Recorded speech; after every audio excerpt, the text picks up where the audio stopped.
हमरा घर के लोग के आपस में दुश्मनी ठीक वैसे बा जैसे कि अंग्रेज और हिंदुस्तान के बीच में रहे। जेकर सारे का औकात हमरे सामने बैठे के ना होकर साथे हम खाना खा। तुम मुझे खून दो, मैं तुम्हें आजादी दूंगा। आज से क्लास बंद। पूरा साम्राज्य हमारा, यहाँ मर्जी सिर्फ हमार चली। नेताजी सुभाष चंद्र बोस कहले रहले कि जौन बात दूसरा के निम्मन लागेला वो हमरा के पसंद ना आवेला। गिला शिकवा शिकायत अचुराई कचुराई की कहीं भी बात हमरा के सुने के मिलल त हम भूल जाइब कि रउआ हमार जेठान है।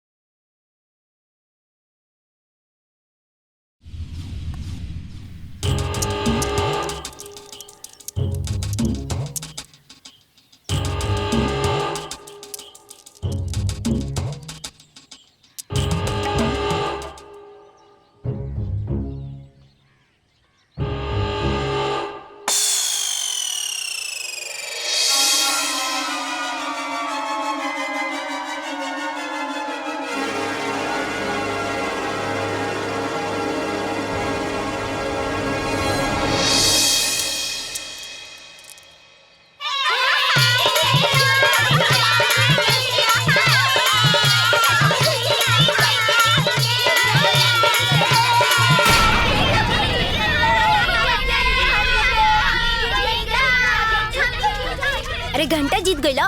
वहाँ सास बहू के पाठशाला चालू हो गई बा। हाँ, चले जाओ पूरे गांव में बता दिया जाओ। चले जाओ, चले जाओ, चले जाओ।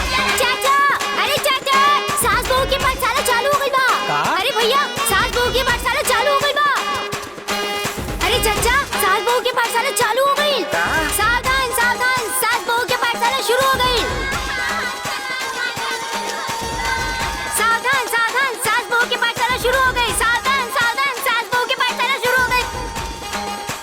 सावधान, सावधान, सास बहू की पाठशाला शुरू हो गई बा। सावधान, सावधान, सास बहू की पाठशाला शुरू हो गई बा। सावधान, सावधान, सास बहू की पाठशाला शुरू हो गई। सावधान, सावधान, सास बहू की पाठशाला शुरू हो गई। इन्हें आओ। का हो काका? का भइला? काहे भाई भाई ऐसा चिल्लाता रे? अरे तो के पता नहीं खे, सास बहू की पाठशाला शुरू हो गई बा। सावधान, सावधान, सास बहू की पाठशाला शुरू हो गई बा। इस सतरंगिया नौरंगिया दोनों गांव के टेंशन दे देले बाड़ी सन। अरे चाचा तो जाए दा ना, हमार का टेंशन बा? के बा हमार? न माई न मेहरारू। अरे ठीक बा, तोहरे बाल बच्चा ना हुआ तो हमरे चाचा बाल बच्चा हुआ ना, उनके बारे में सोचे पड़ी ना। हाँ तो हमारो आसाद बनी जब सोची। ए दादा, ए पापा, ए दादा, सास बहू की पाठशाला चालू हो गई बा। ए मई, दादी घरों में बिया की ना? ना, वहाँ के त नहीं की। ढेर देरी से वहाँ के नहीं की घरे। अरे बाप रे बाप, अरे ये कहवा चल गए पाठशाला में अब्बे चल के। ओके बताई हम। ए माई, दूगो खेत पटा देले बानी, एगो खेत खाली बाकी रह गइल बा। अब ओहू के हम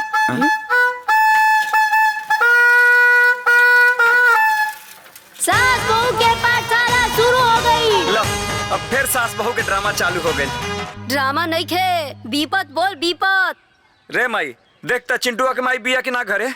दुल्हीन, ए दुल्हीन, सास बहू के पाठशाला शुरू हो गई। सास बहू के पाठशाला शुरू हो गई। सावधान, सावधान, सास बहू के पाठशाला शुरू हो गई। सावधान, सावधान, सास बहू के पाठशाला चालू हो गई बा। हे, हाँ बाबूजी। जाके देख बुढ़िया घरवा में बिया की ना। अरे ताकत हवे, जाके देख। ये सतरंगिया नौरंगिया मिलके पूरा गांव के तहस नहस कर दी है सब। अरे बाबू ए, चिंटुआ के माई नहीं खे। लो, इहो गइल पाठशाला। ए बाबूजी, हाँ। अरे घरवा में नहीं खे। नहीं खे ना, गैल पाठशाला। ये नौरंगिया सतरंगिया मिल के पूरे गांव के बर्बाद करे में लागल बाड़ी सा। ए बहनी लोगन, अरे हमार बात कान खोल के सुन ले लोगन। यदि पतो तनिको अनाप शनाप बोले ना, हाय ताया तो खींच के मुंह पे मारे थप दे, उनका मुंह टेढ़ हो जाए। जल्लू तई बाड़ी सतरंगिया सास। इनकर पहला मिशन है पतोहन के प्रति शासन के भड़कावल, ताकि कौनो पतोह चैन से ना रह पावे। कान खोल के सुन लो लोगिन, यदि केहू के सास केहू पर हाथ उठावे तो ना उम्र देखे के बा और ना लिहाज करे के बा। धो के कड़कड़ा के हाथ खेत मरोड़ देवे के बा। और ई बाड़ी नौरंगिया बहू और इनकर भी पहला मिशन है शासन के प्रति पतोहन के भड़कावल, ताकि कौनो सांस चैन से ना रह पावे। डरैया मत लोगन जल्लू, अब पतो से डराइबू लोगन ना त पतोहिया ऐसे ही गोबर पतोहियन सन जल्लू। खूब नाटक पसारे के बा और खूब भोगल पसारे के बा। ठीक बा। अब पतोहे से तनिको डराए के ना बा, बाल बाल छल तीनों आजमा के ना पतोहे के दाबी में रखे के बा। हाँ अगर पतोहिया लड़का के बस में कर ली तो हमनी के का करल जाए हैं बहन? बोला। बहनी बकलोला रजेबू तोहे लोगन का हो? अरे हम केतना तोहे लोगन के समझाई हो? पतोहिया लइकवा के कब्जा में कर लेना त धमकी दा लोगन की, अरे हम फांसी लगा ले, हम जहर खा के मर जाई, तब ना लइकवा डराई बहनी। जान जा लोगन, पतोहे से रची को डराए के ना बा जल्लू। सास कितनो डरवावे डराए के नहीं खे, काहे से जो डर गया वो मर गया। पतो माने रुई का माने मुंहवा से फूंक दा त उड़ जाए जल्लू।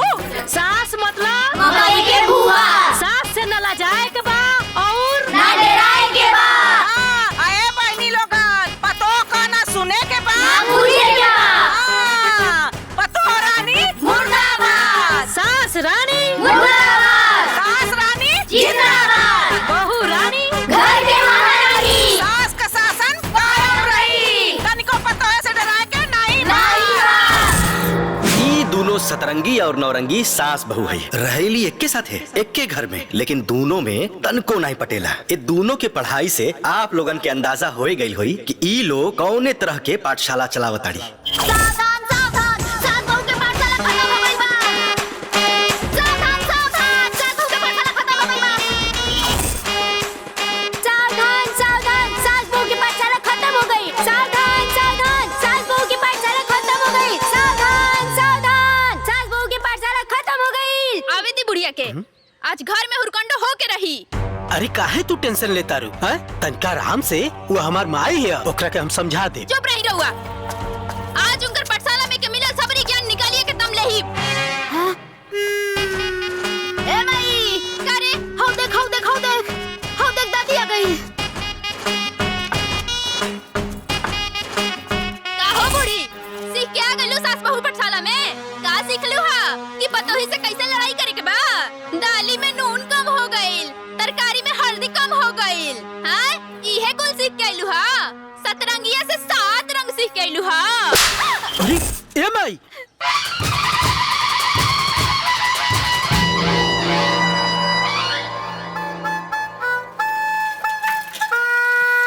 सास बहू के पाठशाला खत्म हो गई।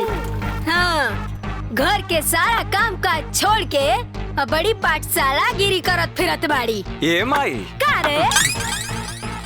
आ जाई त का करबे? ओकर हाथ पैर तोड़ के अघरवा में बैठा दे। ए मैटर पर हम तहरा साथे बानी। ठीक बा। हौ देखा आ गईली महारानी। का रे, कहाँ से आ रहल बाड़ू? गुलछर्रा उड़ा के नौरंगिया के साथे मिल के नैन मटक्का करत फिरत बाड़ू हैं? केकरा से पूछ के? ना केहू से पूछे के न जांचे के, जब मन करता मुंह उठा के चल देता रू। ले आज तो तोरा के हम मार के। अरे बुढ़िया तू ढेर बोलता रे, आज तोरा के बतावता नहीं तो रुक तोरा के। का रे बुढ़िया, तोहर हाथ तोड़ के तोहर हाथ में दे दे, और जो टपर टपर बोलत ताड़ू ना उ सब बोलल निकाल दे। अब तोहर शासन ना चली। सारे चोर रहे, पापी सारे। तोहरा मटका ही झाड़ दे, मटका खल के तोप दे सरो कोन। जवन तू बहुत बोला था बार बार बार बार, तो का हम बताई थे।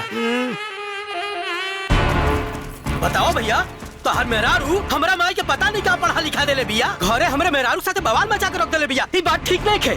हाँ, हमरो मेहरारू दिन रात तोरे मेहरारू के संगे खेतानी करतिया, ई बात ठीक नहीं है।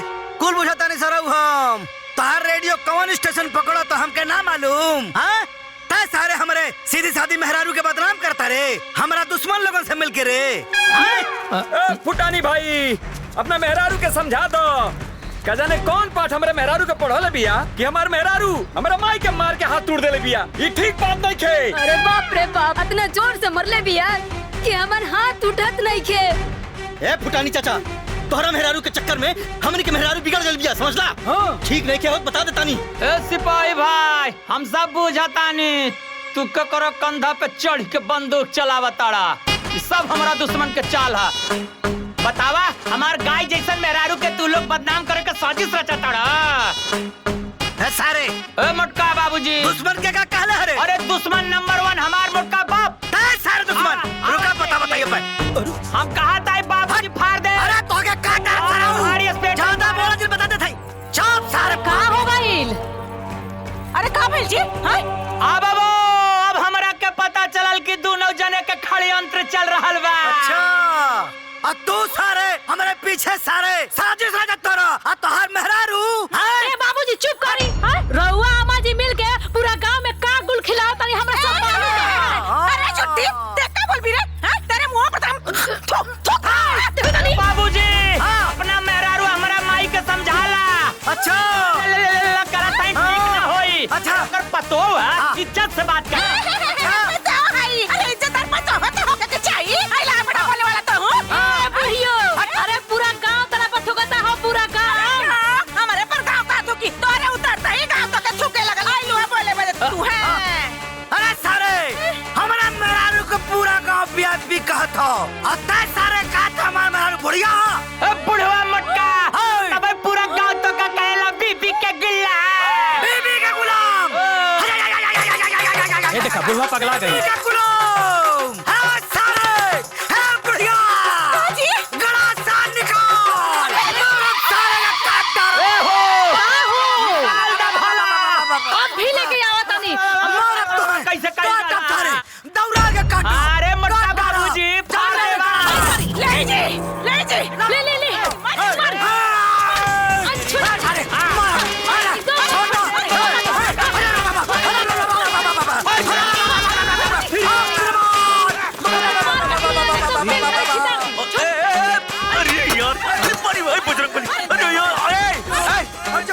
छोटा था भैया अरे रुका जा यार। अरे छोड़ा जा छोड़ा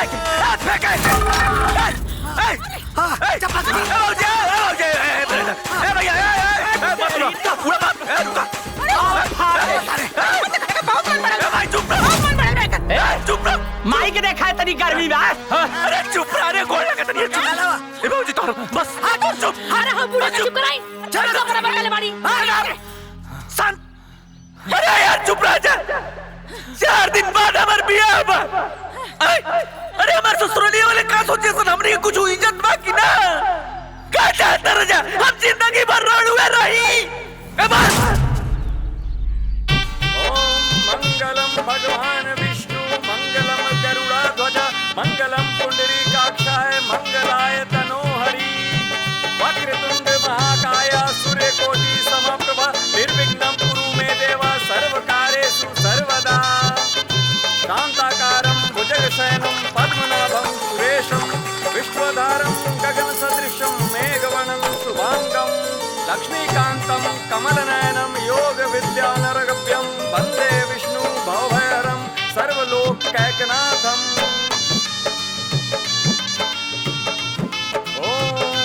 हरिः गणानां त्वा गणपतिगुं हवामहे प्रियनां त्वा प्रियपतिगुं हवामहे निधिनां त्वा निधिपतिगुं हवामहे।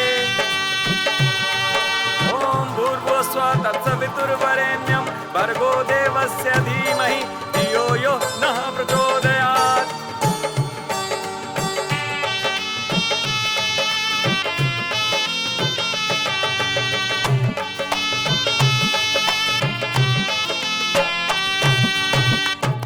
दुल्हन बहुत शौकीन हो सासू मुखड़ा दिखाई दा।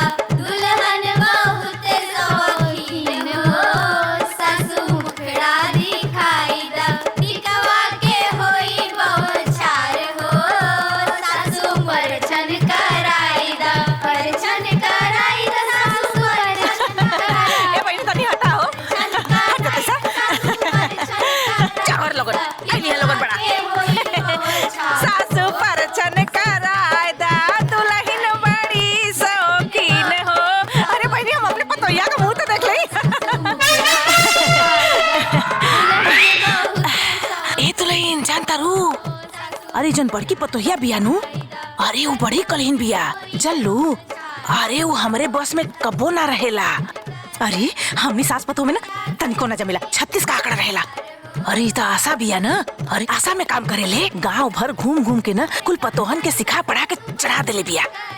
अरे कुल पतो सास में गांव में बड़ी झगड़ा करावेले जल्लू। अरे हम बोली ला ना तो दोनों परानी ना हमरा से लड़ जाले सन। होशियार रही है जल्लू, बड़ी चढ़बाक है नौरंगिया। हाँ ठीक बा। हाँ। अरे हमार पतो तो बड़ी सुंदर बिया है, लाखों में एक बिया। अच्छा सुन। सासू परछन कराईदा, परछन कराईदा, सासू परछन कराईदा, परछन कराईदा, सासू परछन कराईदा, चुड़िया के गोरी कौल छाप गो, सासू परछन कराईदा, दुल्हन माँ गईली महारानी। कीन हो, सासू लगाई कराईदा, दुल्हन माँ उदे सवाकीन हो, सासू मकरा देखाईदा, ए दुल्हन हईल हमरा तरफ से सोना का अंगूठी मुंह दिखलाई। ए दुल्हन तारा से एगो बात बता देवे के चाहता नहीं। भले हमने के सास पतो हई सन, बाकी पटरी जमेला ना। ये बुढ़िया इतना खचड़िया कि पूरा गांव के नो शासन के भड़का देले बिया। अरे पूरा गांव में सास पतो में कारफू लागल बा। यही से हम तनी दूरी बना के रहेले। हो सके तो तू दूरी बना के रहिया। हाँ। चल तनी।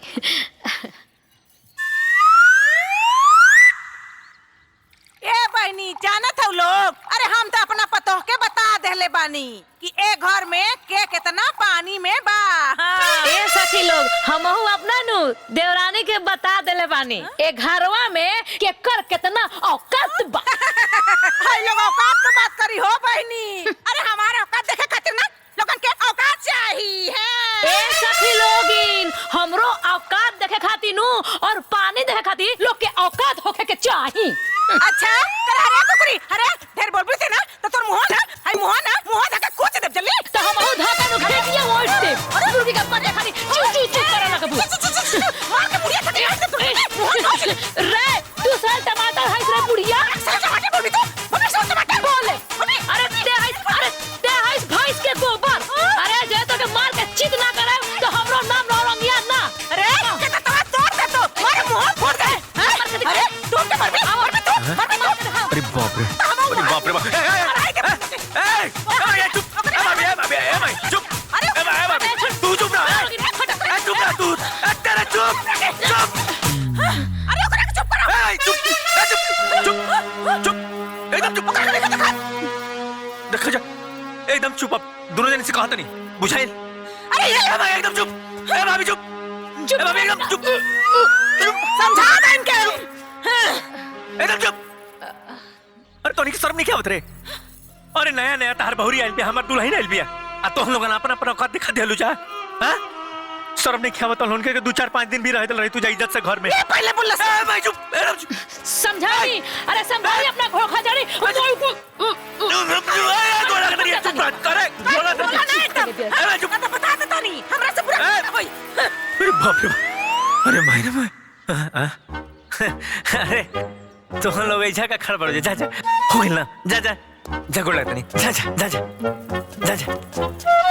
जा काल है देख लिया जा। हाँ जा। अरे बाप रे बाप। अरे मायरे माय, इन्हीं की वजह से हमारा घर के इज्जत जाई, हमारे मेहरू हमसे खिसिया जाई। बड़ी सामान आइल बा हो। अरे ए बहनी हई देखा लोगन हो, ई तो दीवार सेट लागत बा ना। लोगन देखा। अरे हई देखी लोगिन नौका जमाना के नौका स्टाइल है, बर्फी वाला झूमर। हाय लोगन देखा। अरे मन तो साड़ी लागत है। अरे बनारसी साड़ी बा हो बहनी। अरे हाय देखा लोगन। हई देखी हई तार सिल्क साड़ी बा। अरे हाय देखा बहनी सिफान का साड़ी बा हो। ला देखा लोगन। बाप रे बाप। हई देखा लोगिन एक से बढ़कर एक साड़ी देखी। अरे जब हम देखौते बाड़ी तो सबे लोग के लबर कैला जरूरी बा का? का है वो हमार दादी ना है का? जितना अधिकार राउर बानू उतना हमरो उनका पर बा। आए बहनी ऐसा लोग से के बतियाई हो। हाँ तो हम जोर तुम्हारे लोग का मुंह का सहारे मुंह लगे करे के चाहत नहीं। चुप कर, बहुत बतिया वाली। चल अपन काम कर। अरे ई के कर फोटो हो? हट तमाई तनी। अरे हाय देख तक के कर फोटो हो? ते चिन्ह ताड़े देख।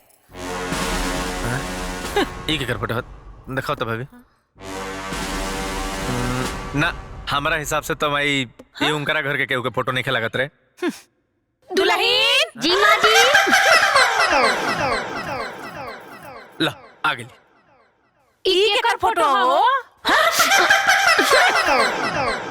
ई हमार घर के लोग के फोटो हा। ऊ हमार दादाजी के दादी के फोटो हा और ई हमार दादाजी के बुआ के फोटो हा। अच्छा अच्छा। ई लोग हमनी खानदान के शान और हमनी खातिर हमार भगवान बानी लोग। अच्छा अच्छा। तो तनी हमारा के इहो बता दले कि का विशेषता रहे हैं लोगन के। ई लोग स्वतंत्रता सेनानी के सिपाही रहे लोग। ओ दादी गांधी जी के अगुवाई रहनी। अहिंसा परमो धर्मः, अहिंसा परमो धर्मः, अहिंसा परमो धर्मः, अहिंसा परमो धर्मः। और बुआ जी श्री नेताजी सुभाष चंद्र बोस के। तुम मुझे खून दो, मैं तुम्हें आजादी दूंगा। तुम मुझे खून दो, मैं तुम्हें आजादी दूंगा। अच्छा एकरा मतलब ही भाई इनकर दादी जौन रहली तनु नरम दल के रहली आ इनकर बुआ जौन रहली तौन गरम दल के रहली। बहुत निम्न परिवार बा। ई लोग स्वतंत्रता की लड़ाई में जम के हिस्सा ले ले रहले लोग। अहिंसा परमो धर्मः, अहिंसा परमो धर्मः, अहिंसा परमो धर्मः, अहिंसा परमो धर्मः, अहिंसा परमो धर्मः, अहिंसा परमो धर्मः, अहिंसा परमो धर्मः। हमारे दुश्मन कौन हो सकते हैं? दुनिया में हमें न किसी को दुश्मन बनाना है न किसी का दुश्मन बनना है।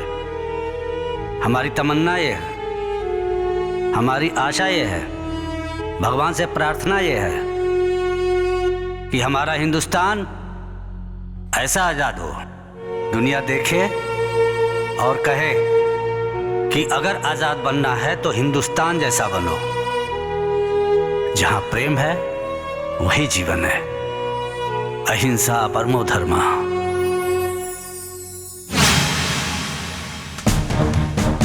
हमारा हिंदुस्तान अब गुलाम नहीं रह सकता और ना ही कोई ताकत इसे गुलाम बना सकती है।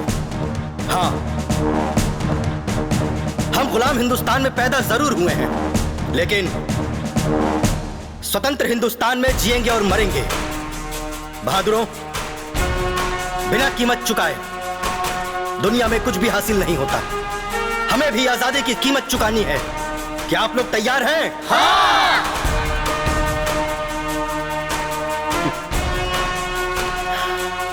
और वो कीमत है शहादत, हमारी आपकी शहादत। मैं आप लोगों को एक नारा देता हूं, तुम मुझे खून दो, मैं तुम्हें आजादी दूंगा। तुम मुझे खून दो, मैं तुम्हें आजादी दूंगा। तुम मुझे खून दो, मैं तुम्हें आजादी दूंगा। खून दो, मैं तुम्हें आजादी दूंगा। जय हिंद।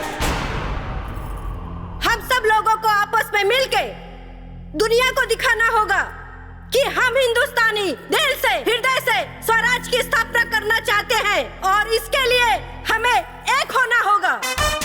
नेताजी सुभाष चंद्र बोस जी ने जो आजादी की लड़ाई जारी रखी है, उसे हमें तब तक आगे ले जाना होगा जब तक हमें मुक्ति न मिल सके, आजादी हासिल न हो। यदि हम गुलाम हिंदुस्तान में पैदा हुए हैं तो हम स्वतंत्र हिंदुस्तान में जिएंगे भी और मरेंगे भी। जय हिंद। जय हिंद। एक तरफ देशभक्ति के जुनून आ एक तरफ नरम दल आ गरम दल के होखला के बाद ई लोगन के आपस में तनिको ना पटत रहे, हमेशा आपस में टकरार होखे। हमनी के सत्य और अहिंसा के रास्ते पर चलकर अंग्रेजन के ए देश से भागने पर मजबूर कर देव सन। तू का समझा तारू? आखिर ई देश के दुश्मन लोगन से तोहरा लोगन के इतना हमदर्दी काहे बा भौजी? हाँ? चाहे हमनी के कष्ट देत बा, ओकरा लोगन के कब तक फूल देख के हमनी सम्मान करत रहब? तू अपन सोच अपन लगे रख।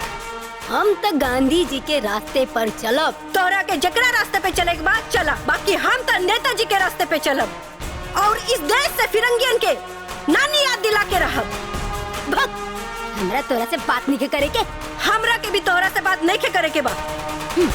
तुम मुझे खून दो, मैं तुम्हें आजादी दूंगा। तुम मुझे खून दो, मैं तुम्हें तुम मुझे खून दो, मैं तुम्हें आजादी दूंगा। तुम मुझे खून दो, मैं तुम्हें आजादी दूंगा। अंग्रेजों भारत छोड़ो, भारत छोड़ो, अंग्रेजों भारत छोड़ो, भारत छोड़ो।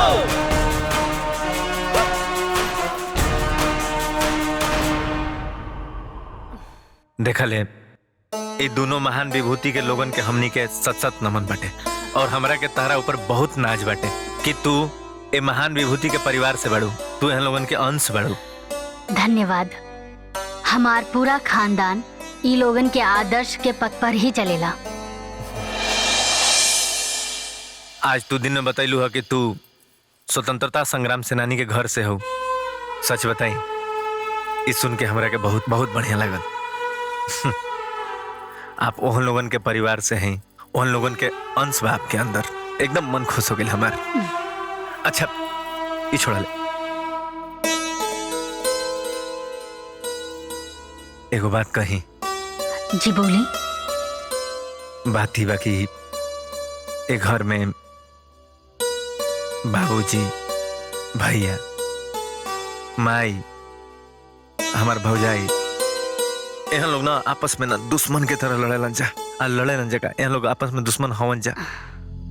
लेकिन ओकरा बाद भी आपके यहाँ लोगन के समान रूप से देखे के बाटे, यहाँ लोगन के बराबर सम्मान करे के बाटे।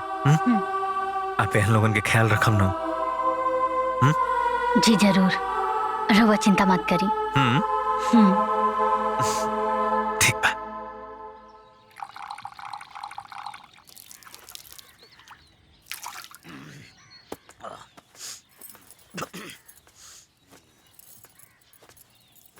बाबूजी चाय लाओ।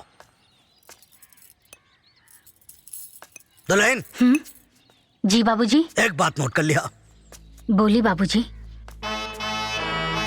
ये घर में हम तोहार ससुर हैं, सतरंगी तोहार सास और प्रदीप तोहार पति। बस यह तोहार रिश्ता बा, बाकी रिश्ता की गोली मार दिया। सब तोहार दुश्मन हो।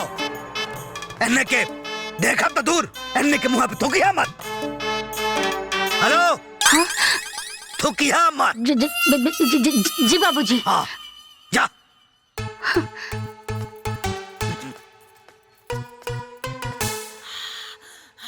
बड़ी ठंडी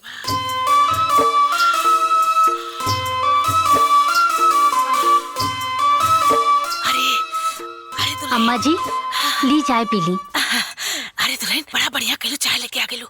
बड़ा ठंडा लगत बा हो। ए दुल्हन हमार बात सुना। हाँ। गाय के लगे चल जिया, भैंस के लगे चल जिया, और यहाँ तक कि सुअर के लगे चल जिया। बाकी हो जन कुकुरिया बिया ना, ओकरा लगे मत जिया। जल्लू। कुकुरिया? अरे हो जन भितरा बिया। हाँ? अरे अम्मा जी उ तो हमार जेठानी बाड़ी। अरे गोली मारला ससने जेठानी के हैं? अरे ओकरा के चाय पानी त दूर, रत्ती भर ओकरा की इज्जत मत दिया। चलो अजदी आग मांगे ना तापे खातिर तले जाके ओकरे मुंह पर छौस दिया। चलो फेंक दिया। बुझलू, हमार बात गांठ बांध के रख लिया। ठीक बा अम्मा जी। बड़ा बढ़िया चाय बनल बा। जा जाके तू चाय पी ला जा।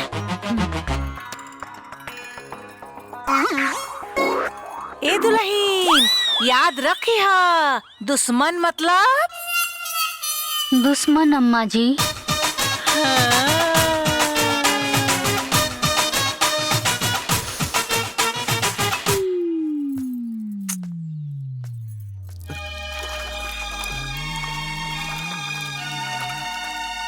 ए सुन तो है ना, तो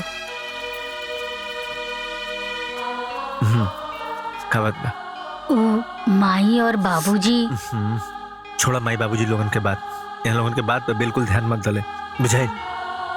कैसन बात करतानी जी, कैसे ध्यान ना दी? उका हमार सास ससुर नहीं खे। अरे तहरे सास ससुर हवन जा, तो जा एगो बात माने के बना हम लोगन के ना, तो जाके गोली मार दो। बक ई का कहतानी?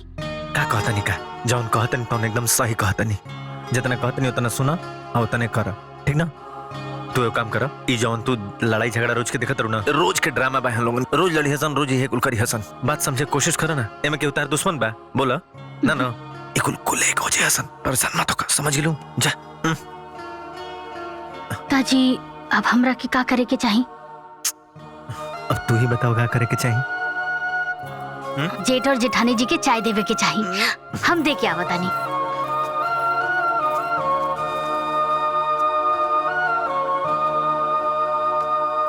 दीदी चाय रख दा।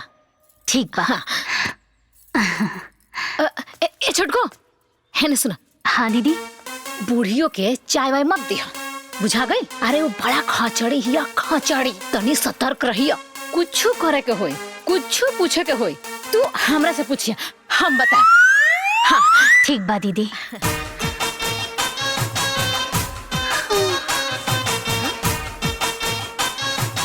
हो गई का खाई के जौन हाथी पसरा है मोटका बाबूजी, हम इनका बताई थे, हमेशा बरबरात रही। भैया चाय रख दे।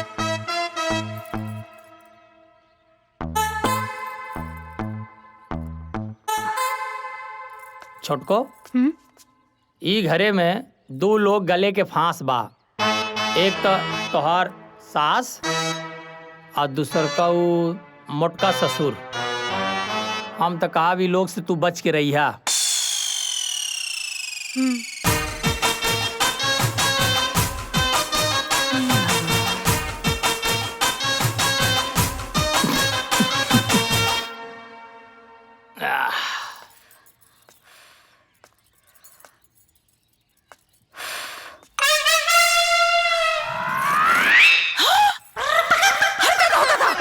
अरे ये कमीनी हमरे बराबर में चाय पिए थी?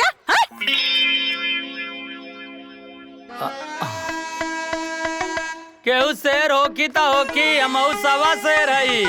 मुद्दाई लाख बुरा चाहे तो का होता है, वही होता है जो मंजूरे खुदा होता है। इसार लोग अपना के शेर समझता हुआ, इनके ना पता है कि हम बब्बर शेर हैं, हमरा सामने इन लोगन का कौनो औकात नहीं की।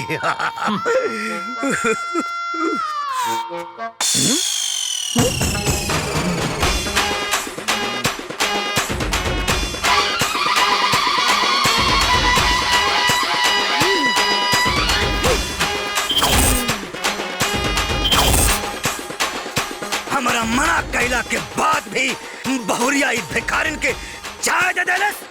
बहू जी बाबूजी। बहू बहू, हमारा मना कैला के बाद भी हमारा दुश्मन के इतना रिस्पेक्ट ही हमरा के बर्दाश्त नहीं। हट हट हट। ए बहू, ऐसा दुश्मन से रिस्पेक्ट रूपी भीख लेवे से अच्छा की भिखारी से भीख ले ली। ना चाहिए हमरा के चाय।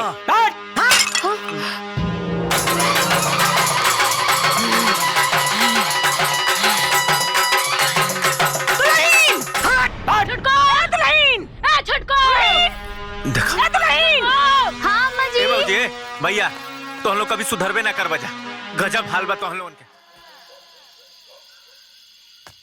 बहू, अगर हमारा दुश्मन तुहार हित हमारे तुहार कौन संबंध नहीं के। बाबूजी बाबूजी बाबूजी, अगर हमारा दुश्मन से तार इतना मेल मिला बा, तो आज से हमारा तुम्हारा रिश्ता खत्म हो गई। अम्मा जी सुनी ना। अगर हमारा दुश्मन से तार इतना हमदर्दी बा, तास हमार तार। भैया छटको भैया छट भैया, अगर हमरा दुश्मन से इतना मीत बा, तो फिर काहे के दरानी जेठानी के बीच में इतना प्रीत बा? हटाओ ना रही रिश्ता। दीदी खुशी, ए खुशी, अगर सब के तार दुश्मन तो आज के बाद हम हूँ तार दुश्मन, ठीक ना? सुनी ना सुनी। अरे ये सब का हो रहा बा? क्यों हमार बात का है?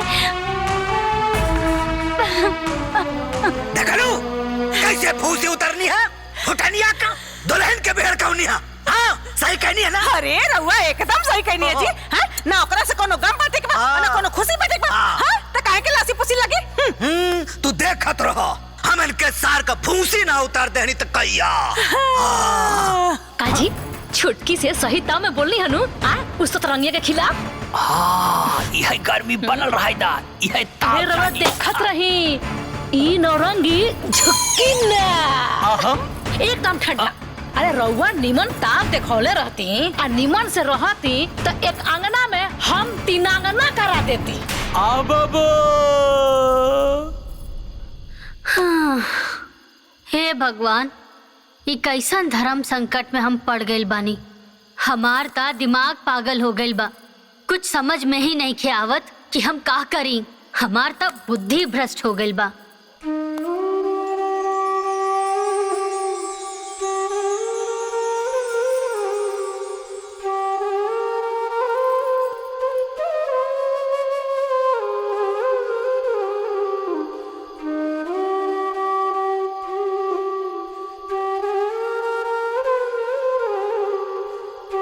खुशी, ए बच्ची। हाँ, दादी।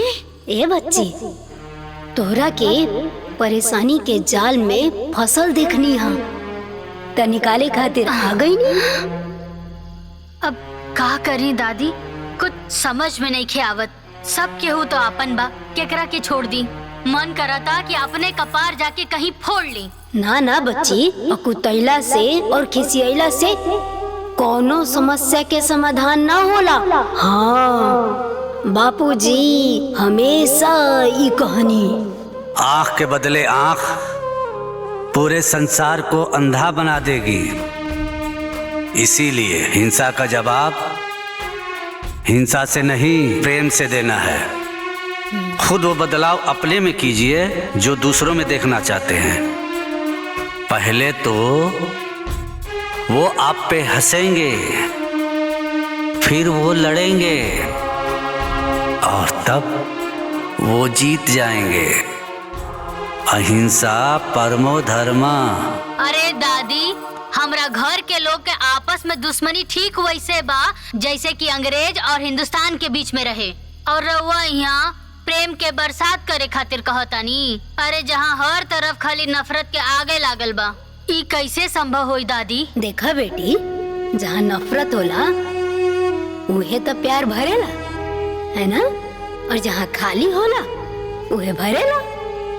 देखा बिटिया, तू ही कोशिश करो जैसे देश से अंग्रेज लोग भाग गए ना, ऐसे ही तारा परिवार से ई आपसी नफरत सब भाग जाएगी।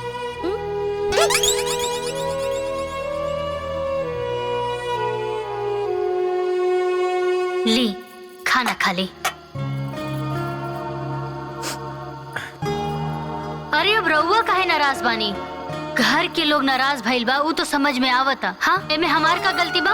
रउआ के कहला पे ही ता हम सबके साथे एक समान व्यवहार कैनी हो। अब देखी जी, घर के जो सिचुएशन बा ना, सब केहू के एक करे खातिर ना, आगे चल के हमके राउट सपोर्ट चाहिए। कैसन सपोर्ट? हेने आई। मैं? अरे हेने आई ना।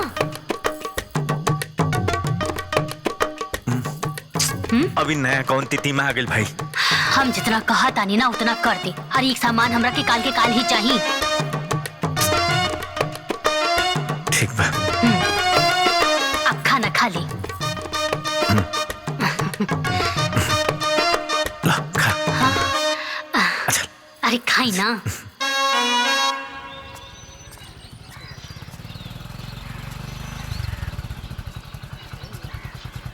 हाँ हाँ, तो पैसा भेज देना तो बहुत बुरा हो जाई। हाँ हाँ हाँ, ठीक है, भेज भेज भेज। हाँ हाँ हाँ, हाँ करता है फोन।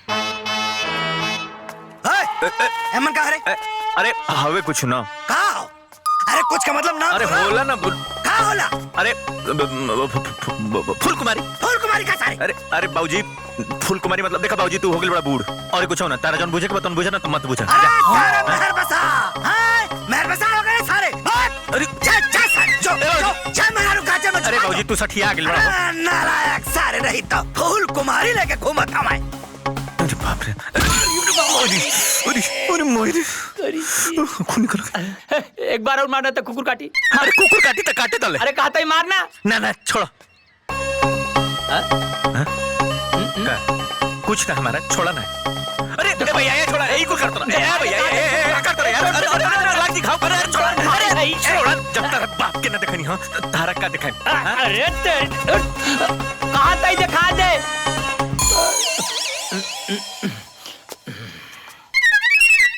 अरे जकरा के देखत सब हमरे पीछे लग। ए बबुआ जी ये झोला का कहा? अरे भाभी मैं कुछ नहीं के भाभी मैं कुछ नहीं के भाभी मैं बात का जलेबी लेके आइल बानी। देखा हमारा बात समझ ले भाभी हमारी बात समझ कोशिश कर भाभी जब हमारी बात सुना अरे रुकी कुछ तो नहीं के भाभी सही। मैं अच्छा हम बताई तो सही, दिखाई तो सही। और अच्छा तारा देखेगा बा ला देख ना दिखाई हमारे में पर्सनल सामान हवे और कुछ बताई। अरे जब देखो फूल कुमारी ये फूल कुमारी का होला रे? देख भाई तू हो गई बड़े बूढ़ तोरा कुछ न बुझाई। अरे बूढ़ होई तर बाहर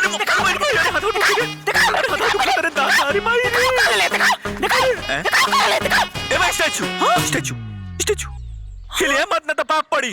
हाथ छोड़ हिले मत पाप पड़ी। कुमारी का होला रे? ना बताई ओ अरे के तो मेहर में उगा रहा बे कैला यो मेहर में उगा हो गई ले दादा अब हम का करम? अरे बाप रे माई इतना हो जलस ना तो जब देखो तब हमारे के अरे आगे नहीं रहुआ ले आई नहीं हमारा सामान। अरे दादा तार सामान लेके आई नहीं लेकिन जाना तारू हिंदुस्तान पाकिस्तान बांग्लादेश नाइजीरिया कर्नाटक के करा से लौट के आवत तार सामान लेवे खातिर अब ले आइल बनी तार सामान भैया लेकिन एगो बात बताई हमरा के लाल गुलाब फूल काहे खातिर? अब रहुआ हमरा के ई बताई कि ई लाल गुलाब कौना चीज के प्रतीक होला?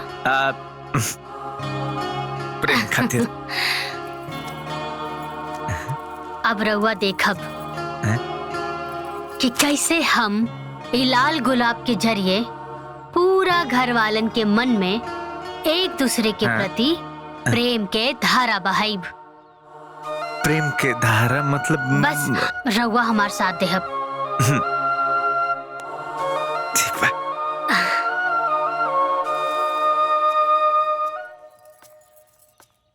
माँ जी का दुल्हन बड़की दीदी रहुआ खातिर ई गुलाब के फूल देनी है। का कहलू हा? अरे वो मुचौसी हमरा के गुलाब का फूल देही? अरे ओकर बस चले तो हमरा के जहर देते। अरे ना अम्मा जी अब बड़की दीदी के एहसास हो गइल बा कि सास भी था आखिर माँ समान होखेली और भला माई से कैसन झगड़ा। अरे ना दुल्हन हमके ओकरे कोनो बात पर विश्वास ना हो ना। अरे भरोसा करिए अम्मा जी अब दीदी के मन में रहुआ प्रति अथाह प्रेम उमड़ गइल बा, रहुआ प्रति बहुत सम्मान आ गइल बा। अब उनकर दिहल गई एक गुलाब के स्वीकार कर ली अम्मा जी। ई पूरब का सूरज पश्चिम से कैसे उग गइल?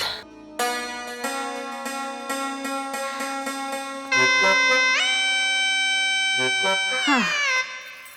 जरूर एमे ओकर कोनो चाल बा।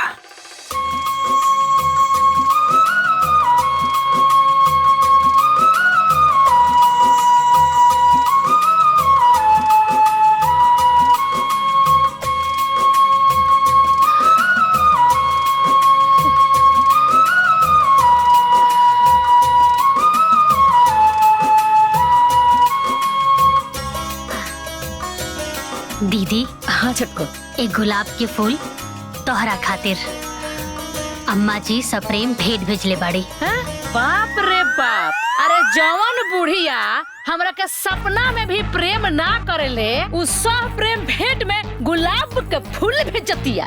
ए छटको ई बुढ़िया के नु कोनो ना कोनो साजिश बा, हम सब बुझता। अरे ना दीदी ऐसन कोनो बात नहीं खे।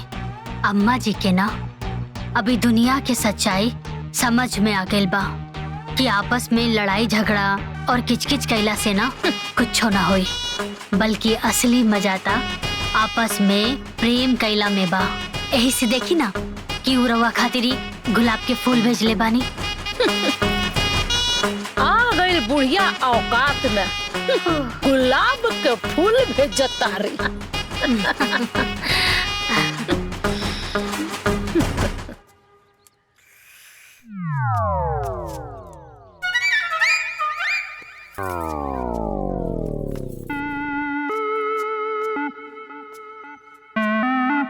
बाबूजी जेठ जी ये गुलाब के फूल रउआ खातिर भेजले बानी। और बाबूजी वहाँ के कहले बानी कि रउआ वहाँ के हमार जन्मदाता है, हमार भगवान है, और वह भगवान स्वरूप पिता के चरण कमल में एक गुलाब के फूल अर्पित करके आज ले जाने अनजाने में जौन भी गलती भइल ओकरा खातिर माफी मांगे के चाहतानी, और आज से आपस में प्रेम के गंगा बहावे के चाहतानी। अच्छा,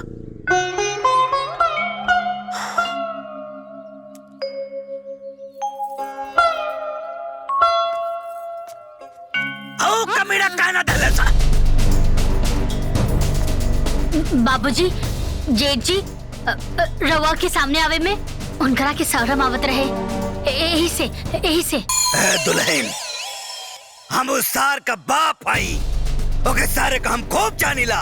उस सरवा हमके जहर दे सकेला, बाकी गुलाब का फूल ना दे सकेला। अगर वो गुलाब का फूल दे रहल बा तो जरूर एकरा में कोनो साजिश बा।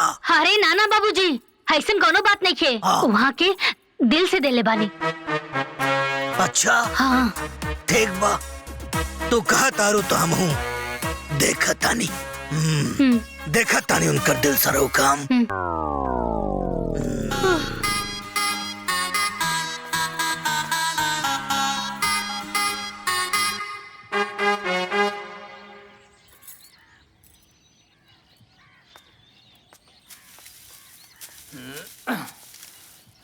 भैया जी। छोटको तू ही? भैया जी, वो बाबूजी रवा खातिरी गुलाब के फूल भेजले बानी।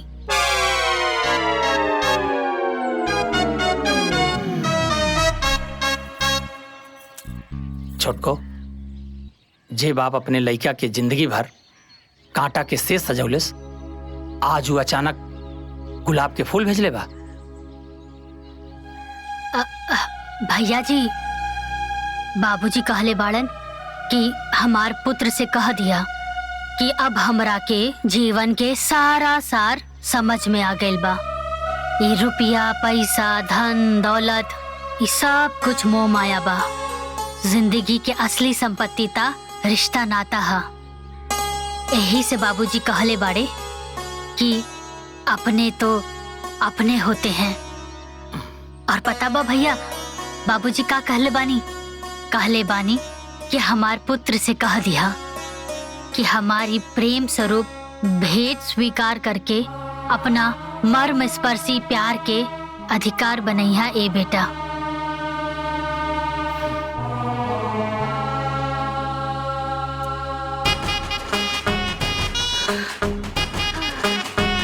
आपका बाबूजी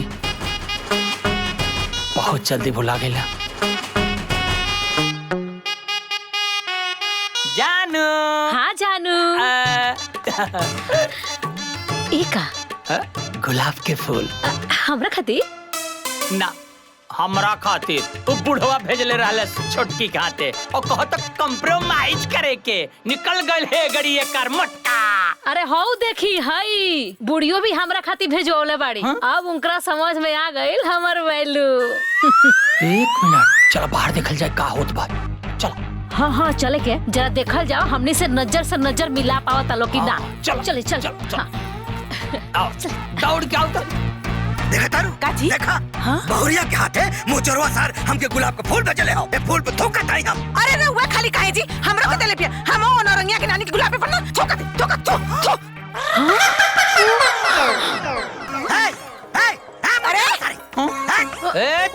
अरे फरनवा, अरे सारे गुलाब के फूल देता है। देख, है तोर गुलाब और तोरा गुलाब का औकात। अरे फंटू सही नहीं है। हाय देख तेरा गुलाब और गुलाब का औकात। ए बुढ़ियो, अरे तहारा औकात बा हो तेरा के फूल दी गुलाब का हो। बाबू, अरे पटका बाबूजी का काले रा छटकी से गिड़गिड़ा के किया अपने होते हैं। अरे अब हमरा के तोहर जिंदगी के सार समझ में आ गेल। ए जी जरा तानी, हई बुढ़ियो का कहत रहली हा कि असली मजा तो प्रेम में बा, लड़ाई में ना, कुछ राई में ना, किच किच में ना गुलाब के फूल में बा। गुलाब में बा फूल तुम्हें भेजा है खत में, फूल नहीं मेरा दिल है। अरे कुकुरी अरे हम तोरे ऊपर आग झोंक दे, हम तोरे गुलाब का फूल फेंक दे। तोने दोनों मरद मेहरारू एक नंबर का कमीना, झूठा, लंपट, एक बार करे बराबर आग तू। हाँ जी, अरे तब तो हमको ही कि हाय कुकुरी संस्कारी कहाँ से हो गई जी? अरे हम खजुआ कुत्ता, सड़ेला कुत्ता के हम गुलाब का फूल दे सकेला, लेकिन ए पापी चोर कमीना खजुआ कुत्ता के गुलाब का फूल कबो ना दे सकेला।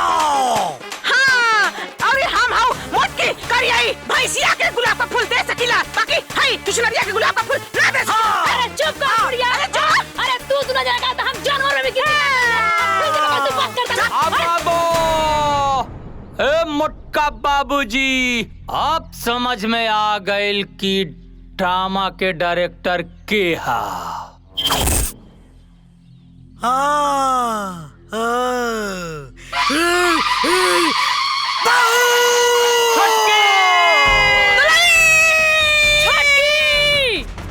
कहाँ रे? कहाँ पे तो नजर?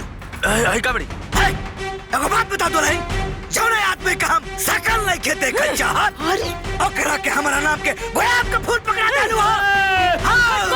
अरे जौना सास के हम सपना में भी प्यार ना करिले, ओकरा के हमरा नाम पर फूल काहे देलू? हाँ तो एमे का हो गइल? गुलाब के फूल ना दिया जरा एक दूसरे के। आ तो तू देता। हाँ भैया, अगर आपस में एक दूसरे के प्रति प्यार बढ़ जाई तो कोनो दिक्कत बा का? तारा कोनो दिक्कत बा? तारा कोनो दिक्कत बा? तारा कोनो दिक्कत बा? सतरंगी रीत सदा चली आई, प्राण चल जाए बाकी दुश्मनी ना जाए।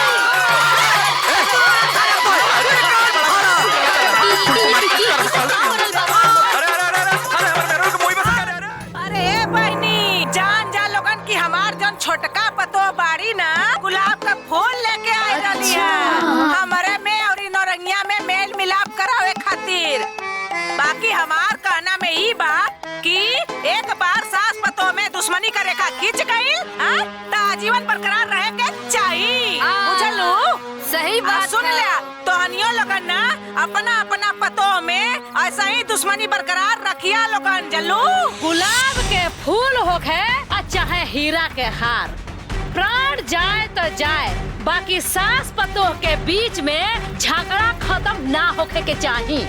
इतना झगड़ा करे के बा, इतना लड़ाई करे के बा कि इतिहास के पन्ना पर नाम लिखा जाओ। सही कहा था वो एकदम। यही से तो सिपहिया के पतो अपना सास के गट्टा ओइट के मर ले बिया। जी हमहू कोनो कसर नहीं की छोड़ ले। ए जीजी, अरे हम तो अपने पतोइया के मार थपड़ा ओकर गलवे खुला देले। अरे बहुत बढ़िया कहले रहलू है बहनी तू। ए बहिनी, हमहू अपना सास के झोटा उखाड़ उखाड़ के बहुते मरले बानी, तो हमहू अपना बुढ़िया के कोनो अलंग छोड़ले थोड़े ना बानी। जिया इहे टसन एकदम कायम रहे के चाहिए। अरे बहनी बतावा लोगन, कमाई हमनी के मरत अब पतो लोगन के हिम्मत जौन हमनी के आंख दिखावा ना अखियां निकाल एकदम सही, आंख निकाल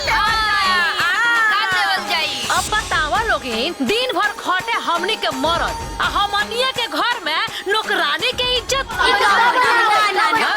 सास रानी, तो रानी, सास रानी, सास रानी, सास का शासन कायम रही। अरे बताओ भैया, गांव में जियल दुश्वार हो गइल बा। गांव भर में एकदम त्राही त्राही मच गइल बा। जानता रहो, ये दोनों बाप बेटा पे केस कल बहुत जरूरी बा। ठीक कहा तरह सिपाही भैया, ये दोनों सास पतोह के मन बहुत बढ़ गई बा। और जानता रहो, इस सतरंगिया नौरंगिया के नाम केस में डाले के बा। एकदम डाले के बा, और ये जरूरी बाटे गांव की भलाई खातिर। हाँ समझ गई लो।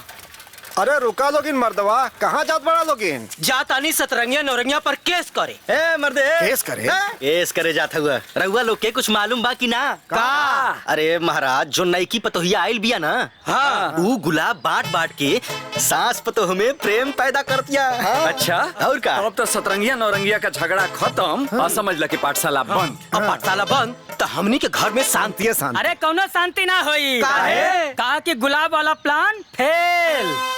तरीके सब सत्यानाश हो गए। जहाँ नफरत होला वहाँ प्यार होला। हाँ जा बेटा, तू जाके अपन ससुराल वालन के प्यार सिखावा, प्यार की गंगा बहावा। हाँ बहा देनी गंगा, दे देनी गुलाब के फूल। का भइल? अरे हमार कपार फूटत फूटत बच गईली प्यार की गंगा बहावे में।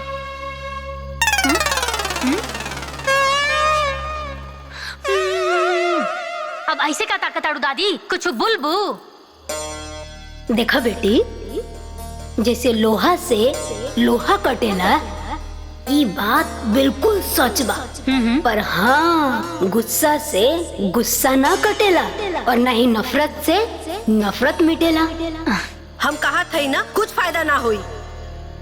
बुआ अब रउआ काहे मुंह बिचकावता नहीं? सुने दी ना दादी की बात। हाँ दादी बोली। बिटिया। हाँ दादी। केहू कितना भी गुस्सा करी, कितनो ही नफरत करी, हर चीज का एगो सीमा होला। हाँ बापूजी हमेशा ये कहत रही, अगर तुम्हारे एक गाल पे कोई थप्पड़ मारे तो दूसरा गाल सामने कर दो। अहिंसा परमो धर्मा। बिटिया एकर ई मतलब बा कि कोई कितना ही नफरत करे तो ओकरे ऊपर उतने ही प्रेम बरसावा। कब तक नफरत करी? कभी न कभी तो ओकर नफरत प्रेम में बदल जाई ना। बिटिया तू उहे डोरी हो जो अपन परिवार के एक साथ बांध सकेले। भौजी तोहरा प्रयास से खुशी के यहाँ कामयाबी ना मिली। खुशी के हमरा गरम दल में आवे के पड़ी। तू पहले भी हमरा खिलाफ रहू, तू अब भी हमरा खिलाफ बाबू। हमरा तरह से बातें नहीं करे के। हमरा के भी रउआ से कोनो बातें नहीं करे के बा।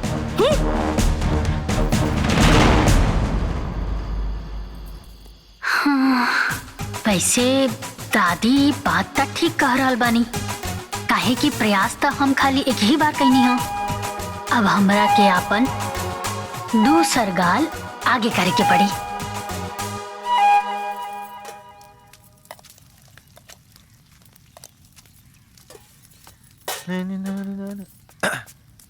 अरे ये काजी, चप्पल बाहर करी। ठीक बा भाई।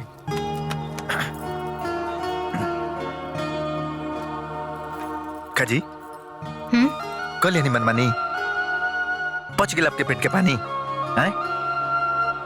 हो गई दिल के तसल्ली। चलने हैं गुलाब के फूल देवे, प्रेम के प्रतीक। अरे हम बचपन से देखत आवतनी लड़ाई मार झगड़ा, यही में हम बढ़ल बनी। ई घर कभी ना सुधरी। आज मरत मरत बचा नहीं है जा। अरे तो में कौन बात हो गई बा? प्रयास तो कहीं नहीं है ना, और जरूरी बा कि पहला प्रयास हमेशा सफल हो जाला। वैसे भी हमार दादी जी कहले बाड़िन कि गांधी जी कहत रहलन कि जब केहू तोहरा के एक गाल पे थप्पड़ मारे ना, तब ओकरा आगे अपन दूसर गाल आगे कर देवे के चाहिए। एक मिनट तू कहीं फिर से ही कहीं गांधीगिरी शुरू करे तो नहीं खुजत ना? आयो दादा देखो, हमारा नहीं लगत कि संभव हो पाई भाई, घर एक ना हो पाई। अरे कैसे संभव ना हो सकेला? अरे जब गांधी जी अपना गांधीगिरी से इतना बड़का देश के आजादी दिला सकेनी, तो हमनी अपनी घर में फैलल नफरत के, ये नफरत से काहे ना आजादी दिला सकेनी? हाँ, सुने में तो बड़ा बढ़िया लगता, लेकिन जहिया ये घर एगो हो जाए ना, तो ये तारम दादी के तारा के हेतरे हम दोनों जना के दंडवत प्रणाम कर हेतरे अगरबत्ती। अच्छा सुनी का सुनी? अब हम कुछ में रहुआ के हमारे साथ देवे के पड़ी। आप कैसन साथ भाई? हेने आई ना। अरे हेने आई ना।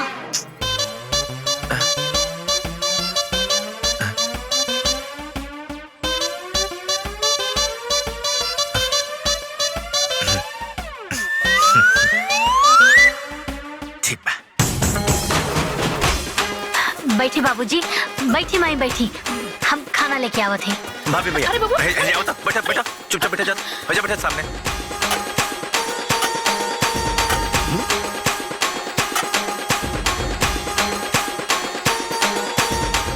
अरे रवा लोग खाना खाई ना। खाना खाई? देखा जेकर सारे का औकात हमरे सामने बैठे के ना होकर साथे हम खाना खा सारे। छुटकी खाना खाप तो दूर, इनके साथे बैठा भी गवारा नहीं के, अब तू हमारे हाथ पकड़ के ले जा। तेरी तो खा खाना। फेंकल जाला ना माई। कौनो बात नहीं खे। ए जी। हाँ जी। टन टन।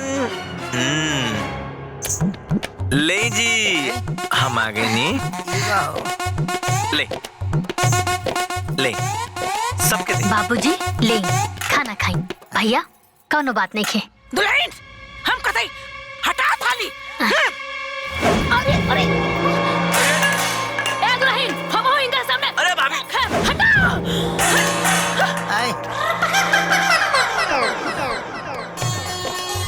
ले संगे बैठ के खा जाता।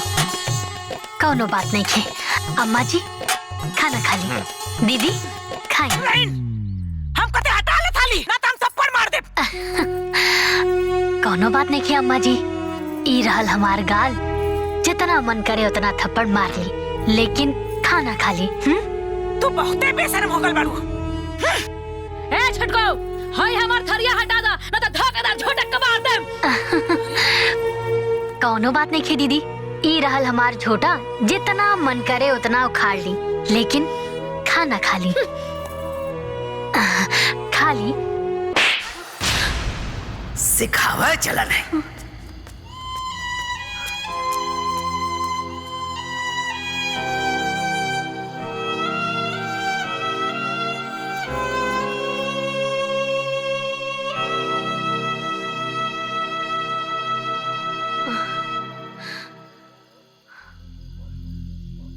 भौजी देख लू है ना, नफरत के बदला प्यार बरसावे के अंजाम। एकरा दोनों गाल पे तमाचा पड़ल बा।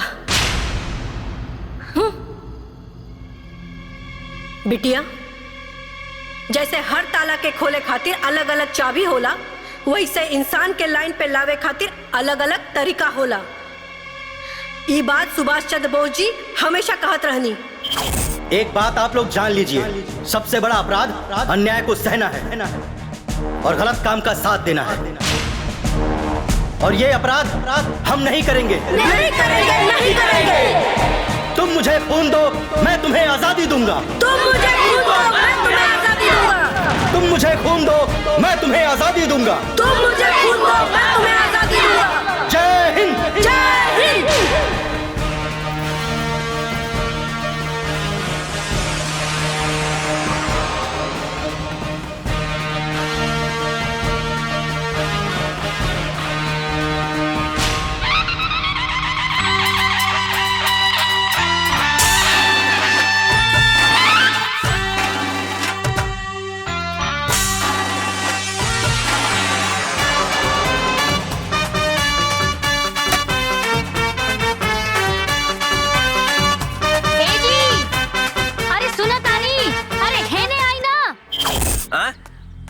अब कब है?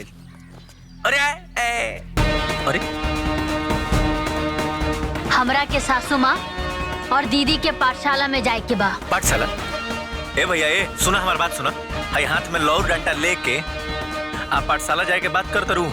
का इरादा बा?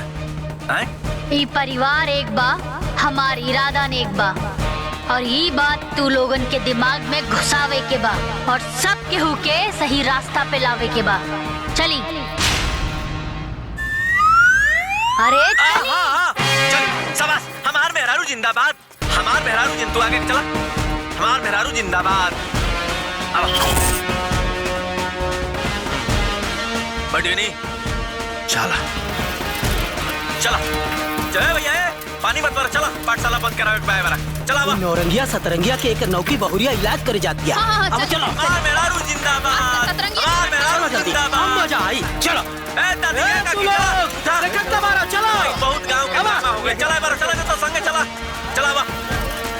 जय भैया है भैया छोड़ा ही सब काम। चला जल्दी चला। चलो चला चला चला चला। ए चलो ए चाचा चलो बा। कहां बैठे बाड़ा? चल चला जा चला जा। आवा चलो आ जाओ। गांव के भलाई खातिर होता लड़ाई। ए बहनी ई जान जा लोगन की पतोहन से डरे के ना हो। हमारे पार्टी में रही है लोगन। अगर गरम गरम रोटी खाए के हो तो पतोहन के दबा के रखिए लोगन, ना तो बासी रोटी दे दे।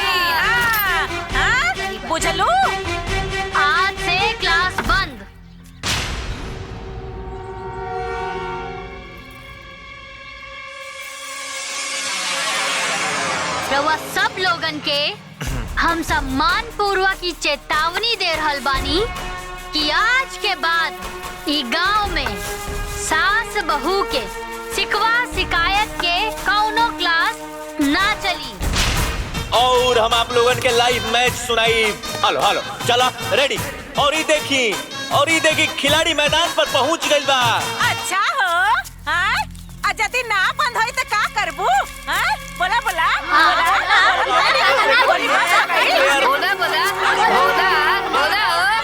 काहे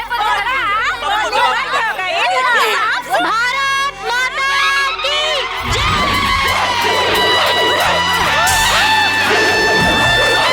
प्लेयर बाहर आ गई। हमार मेहरारू सुपर, हमार मेहरारू सबसे ऊपर।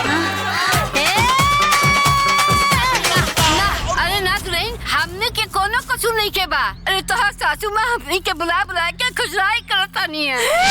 अरे झूठ बोलती है ए दुल्हनिया तोहर सास एक नंबर के कुटनी है। हम लोगन के बुलाई के भड़का देले बाटेन। हां कुटनी अरे झूठी अरे तोनी के हमरा पे इल्जाम लगा पड़ी रे। अरे तोनी के कीड़ा पड़ी हां हमनी के कीड़ा पड़ी। अरे तो ही ना हमनी के बुला के बोलत रहलू है कि ऐसे करा वैसे करा हमनी के कीड़ा पड़ी। अरे तो के पड़ी कीड़ा। अरे हमनी सबके भड़का के कहत रही। अरे कहां तो लोगन के बुलावा तनी का हे शंकर भगवान। अरे एकर विचार तू ही करी है। अरे हे शंकर भगवान एकरी के उठाएला मुआ दानी के मुआ दा। हे शंकर भगवान ये जो कहा थी बहुत बढ़िया कहा है। अरे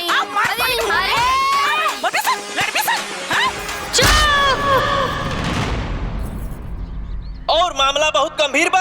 हमरा मेहरारू के गजबे तकदीर बा। अब और आगे देखी। एक बात सब केहू कान खोल के सुन ला कि आज के बाद ई गांव में केहू भी बैठ के पाठशाला करत मिलल ना ताई डंडा से ओकरा के हम मार मार के सुधार देब। चला निकला भागा यहाँ से लोग। फैसला हो गई बा। एक खिलाड़ी सब पर भारी हमार मेहरारू गजब के नारी। वाह रे भाई वाह। एगो मेहरारू खले लोगन के पास हटा देले बे। एक भाई का मेहरारू एक मेहरारू और मेहरारू सबसे नारी। पाठशाला चली है का सासू माँ? तो हम देख ले जल्लू। हाँ ठीक बा। बड़ा ना तो ठीक बा। जाता नहीं की अब इनको भी दिया गया है। अरे जाई। सारे प्लेयर मैदान छोड़कर एक ही प्लेयर सबसे भारी हमार मेहरारू सबसे न्यारी। जिंदाबाद जिंदाबाद हमार मेहरारू जिंदाबाद। सास कितनो डरवावे लेकिन डराए के नइखे। काहे से कि अगर सास माई के दूध पियला बालोनु तो हमनियों का अपना माई के दूध पियले वाला। मर्द अगर सास के सामने बोले तो मर्दों का नइखे छोड़े के। ध के लोरहा मार का कपार 4 टुकड़ा कर देबे के बा। रीढ़ के हड्डियां तोड़ देबे के बा। सास रानी रानी बहू रानी बहू रानी सास रानी सास रानी बहू रानी। अरे चला उठा सब लोग। आज से ही पाठशाला बंद। अरे भागा यहाँ से लोग। Hello hello hello hello hello. ये अभी तक ले हमार मेहरारू मनावत रहे लेकिन अब फारम में आ चुकल बड़ी। एक प्लेयर के उलाट के मार रहल बड़ी। एक खिलाड़ी सब पर भारी हमार मेहरारू गजब के नारी। और सभी मैदान छोड़कर भाग रहे। पहले माई अब भौजाई की बारी। मारे हमार मेहरारू।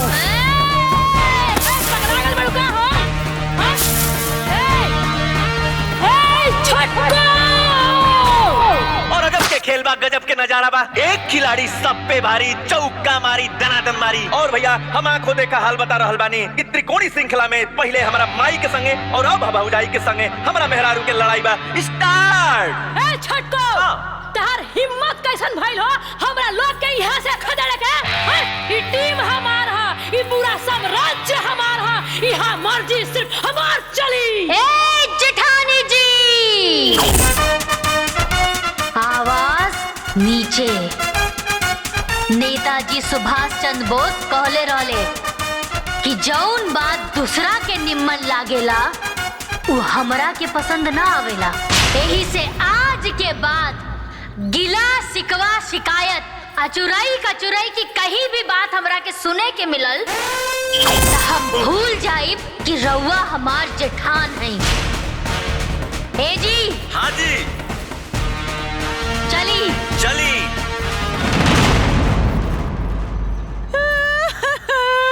हे जी, अरे बोला बताइए जी, अरे हमारे जैसा सीधा साधा आदमी के अरे लाठी तक उतरा लिया जी। अरे हम 100 मुट्ठी में एक मुट्ठी के हो गए बानी। अरे हमरा के लाठी बजत रही है सबके के सामने। अरे सबके सामने दुका दुका कह के हमार बेइज्जती करत रही है जी। अरे इतनी बेइज्जती कर देला समारो दादा। देवर जी क्रिकेट खिलावत रनिया पूरा गांव के सामने हमार इंसल्ट कर देनी। अरे अब तो पूरे गांव के सामने हमार मुंह देखा के मन नहीं करा। अरे हमार तो मन ऐसा करता है भगवान, अरे हम फांसी लगा के मर जाई हो दादा। हमार पवित्र प्यार के कसम। हे जी रउआ हमार कसम खा के कही कि हो पतो के सबक सिखावे के बा। ओकर औकात बतावे के पड़ी। हाँ, एकदम सिखाई तोरे बेइज्जती का कसम।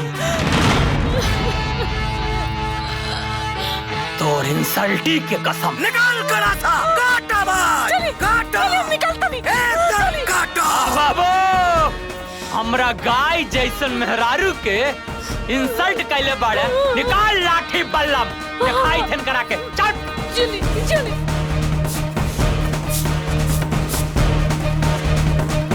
दुल्हन एक बात याद रखला, धरती आकाश एक हो सकेला, बाकी हमनी के दुश्मनी कभी ना खत्म हो सकेला। ए दुल्हन, ये दोनों हमनी के दुश्मन हुए सन, आजीवन रहिए। ए छटको, इन नदी के किनारा दो एक हो सकेला, लेकिन इ मोटका बाप अब बुढ़िया माई के साथ कभी न रह सकेला। छटको, हमारी दुश्मनी थी, हमारी दुश्मनी है और हमारी दुश्मनी रहेगी। अब सारे तो क्या काटा।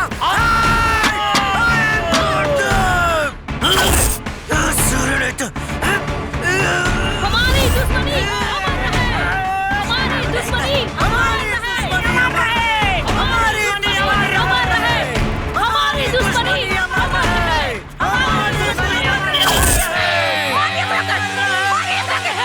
हमारी दुश्मनी। अरे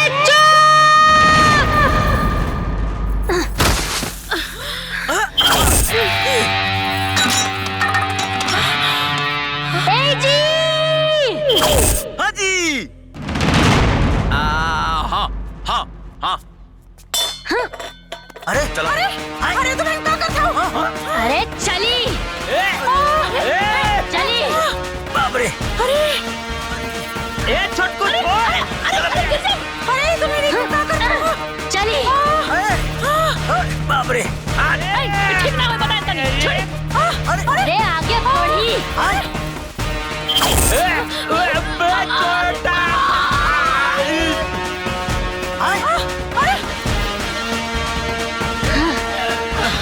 अरे हमार पेटवा दबा रे।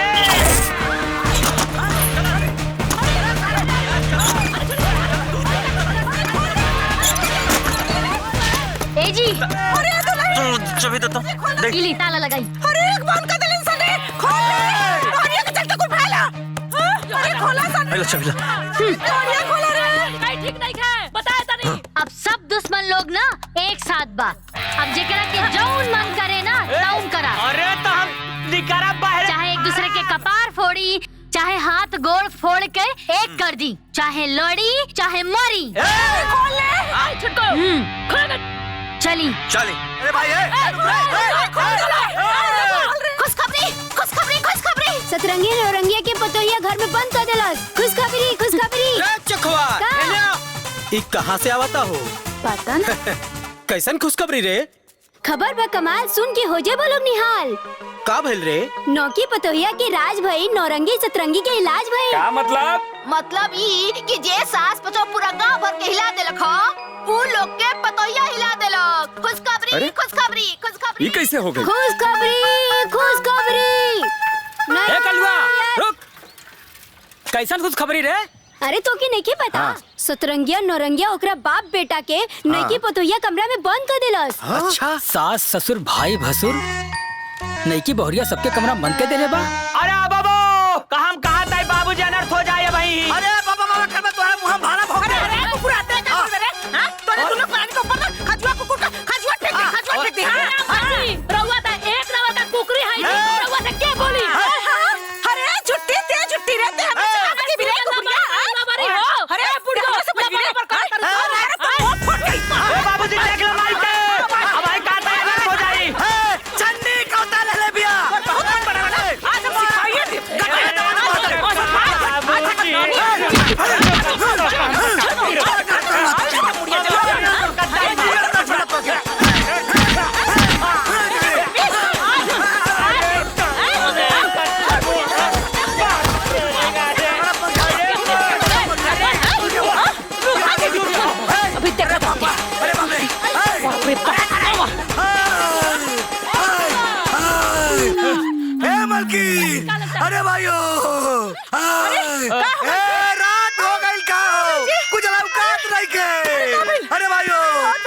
आराम के आराम करे दो, सुस्ता ले दो, एक के सारे के काम खत्म करो। हम फाड़ दे। मारा में के बूढ़ हो गइल लेकिन जारी नहीं खेत जात। एकरा का ठीके लोग कहेला रसरी जर गइल वो की। अरे तो के ना फट बढ़िया तोड़ी दे। चलो बहुत भला वाली भाई हो। लोटिए तो बहुत रुक जा बड़का बाबूजी, आराम कर ले तो आराम पेटवाई फारम। हाथी असलाई के चल तो का बताई थे। बाबूजी खुल गए, पहले हम निकल। लोग देखिए, प्रस्तुति नया नया शुरू होने वाला। और ये क्या, मुझे लग रहा है किसी की एंट्री हो रही है। और ये कप्तान साहिबा। रवा लोगन के हिम्मत कैसे हो गई लड़ाई बंद कैला के? हाँ हाँ लड़ाई शुरू करा। लड़ाई शुरू करा लड़ाई।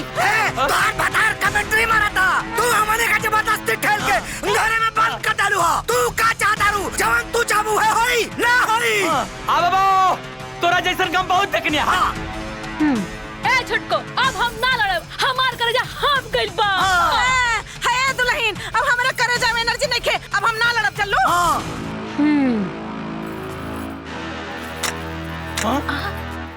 एनर्जी नहीं खे? नहीं खे एनर्जी।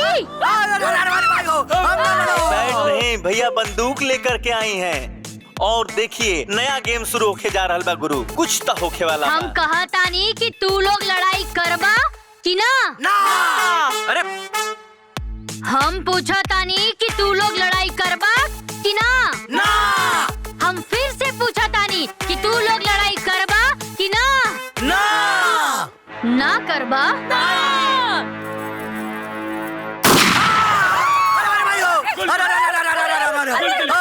बाबूजी बाबूजी बाबूजी के गोली लग गई। देखा कर, इशारा चाहत रहे।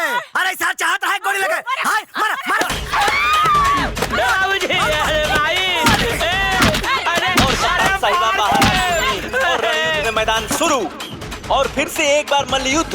और इस बार कबर्स पर। और ये क्या, बाबूजी ने चप्पल उठा करके चप्पल से चुरवा को मारा। ये गेम शुरू होने से पहले खत्म नहीं और खत्म होने से पहले शुरू नहीं। इसका कोई अंत नहीं है भैया। बाबूजी ऊपर, अभी बाबूजी के ऊपर। मार माई मार, बहुत चिल्ला। ए माई, ए माई मार मार मार मार मार कर कपार फाट मार मार मार मार कर मार मार। और ये बाल्टा चढ़ा करके बाबूजी को मारा। कैसा लग रहा है ये, कैसा पापी बेटा है ये। एक खिलाड़ी सब पर भारी, जैसे कि मैंने आप लोगों को बताया था। और यहाँ पर हो रही है बमबारी। राइफल निकल, राइफल कहाँ हो? राइफल से मारा बात।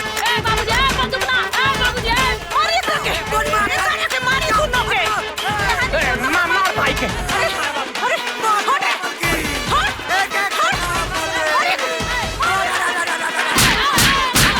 मर मर मर मर बाबूजी, तू मारेंगे रखे भैया भैया भैया, तू मारेंगे रखे।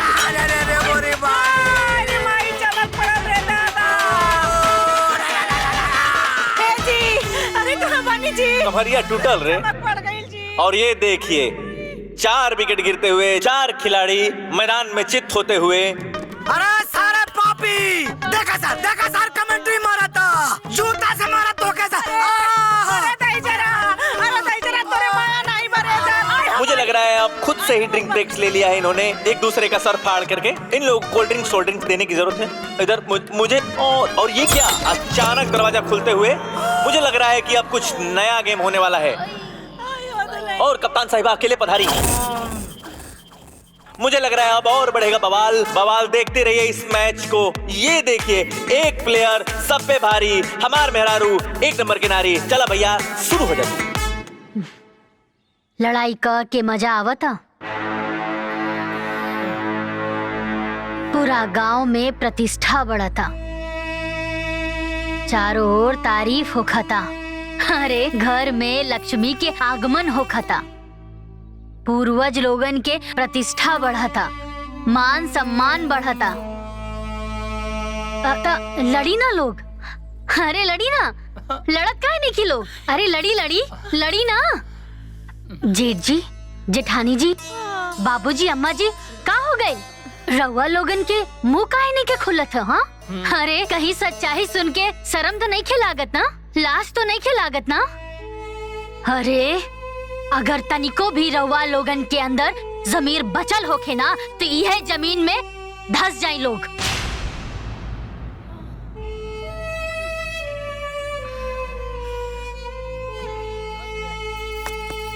देखिए, और ये देखिए स्टेडियम बंद होते हुए। और ये क्या, फिर से मैंने बोला था इन लोगों को ड्रिंक्स ब्रेक नहीं मिलेगा। और ये देखिए, ये देखिए, कुछ तो एक्टिविटी हो रही है, कुछ तो चहल पहल हो रहा है, लेकिन किसी के पास अभी इतनी जान बची नहीं है। और ये अगला मैच जो देखिए हिट है। बहुरिया, ए बहुरिया, अरे बाहर आई। आज दोनों सास तत्वों के करतूत इन नई की बहुरिया के बता के रहल जाई। हाय देखो, हमार कमेंट्री बंद करवा दिया। आखिर बात का बा बताई ना लोग। अरे हम का बताई बात के, एकदम सतरंगिया नौरंगिया खत्म कर देले हमें पगार के भैया। सही से चुप रह जा भाई। अरे का भइल बा, बात बताओ। अच्छा आराम से हाथ जोड़ो तनी। ए रुको।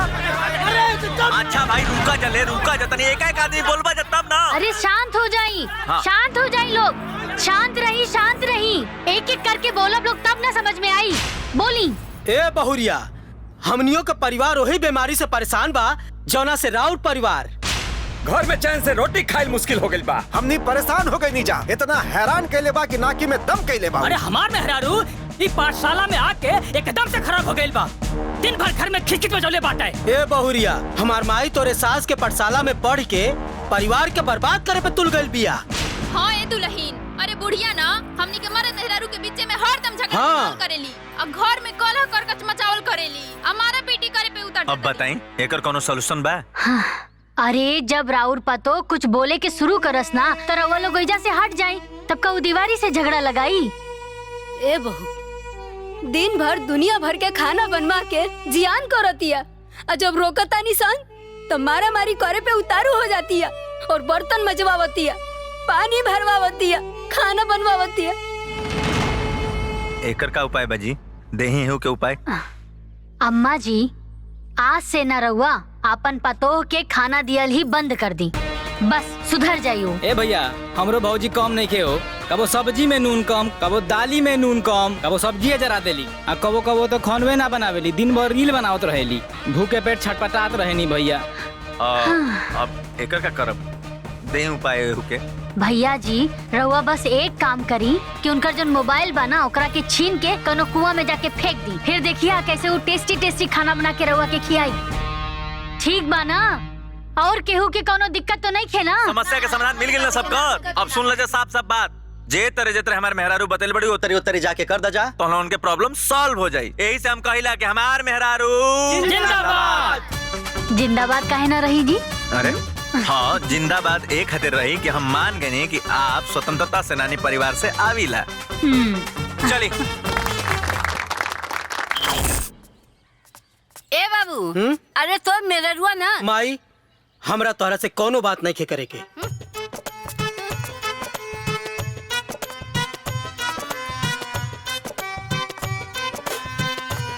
ए दुल्हन, तोर मर्दा ना। ए अम्मा जी, हम के राउर एकहू बात नहीं के सुने के।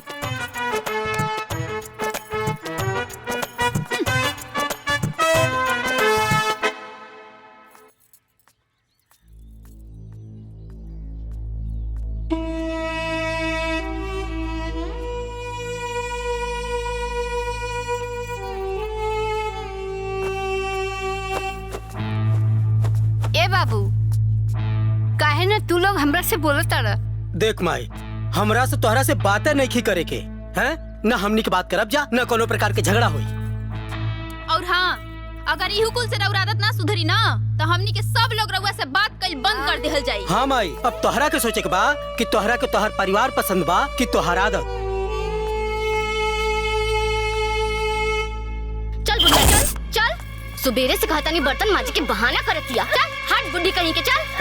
केकरा के ले जाता रे? कहाँ ले जाता रे? तहरा माई के देखत नहीं का? सुबेरे से कहता नहीं बर्तन मांजे के, तो बहाना करके घर में बैठल बिया। वो बर्तन ना माजी। काहे नहीं माजी है? ते बर्तन मजबे ऊ ना माजी, हमार माई ही ये माजी है, ये माजी है, ई ना माजी है, तरौआ माजो। माजो हैं? पाठशाला में जाके ढेर ज्ञान हो गेल बा तोरा। चल तू माज। हमरा के मार। चल चल चल बे कि ना चल बे। चल माज चल के। देख ले, तो के देख ले। बैठ के माज। हमके मारे तारा, हमके मारे तारा। ए बोल बे ते, चल बोल रे। और समझ जेबू तू। ढेर ज्ञान हो गेल बा तोरा। पाठशाला में जेबे, चुप। बर्तन माज। पाठशाला में जेबे। चल बर्तन माज। जीवन खराब कर देल बाड़ी पाठशाला के नाम पर नौटंकी। राजा जी छोड़ दी कमर के कमजोर होता, राजा जी छोड़ दी कमर के का भाई घटिया जोड़ता, राजा जी छोड़ दी ये देखा कमर के कमजोर सोनी होता। ये खाना छोड़ के तू रील बनावत बाड़ू? खाना तो बना था जी। खाना बनत बा कि खाना जरत बा? हाँ तो का भइल जरता तो? का भइल? हाँ का भइल? तोहर यही इलाज बा। मोबाइल छुअल तो छोड़, तो के मोबाइल देखे के ना मिली।